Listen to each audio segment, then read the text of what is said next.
I'm Jamie Kent, and I own Grand Experiences Outdoor Adventure Company. We provide outdoor adventures in South Central Ontario. So the three main offerings we have are paddling tours, bicycle tours, and hiking tours.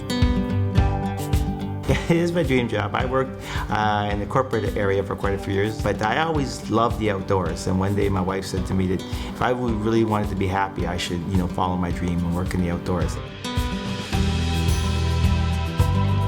We like taking people places and giving them experiences that they didn't expect. Outdoor experiences that are very authentic and a little wilder, right?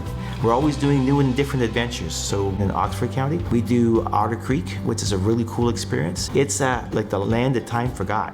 One of my favorite experiences that we give is the Nith River, going through the heart of South Central Ontario that very few people know even exist.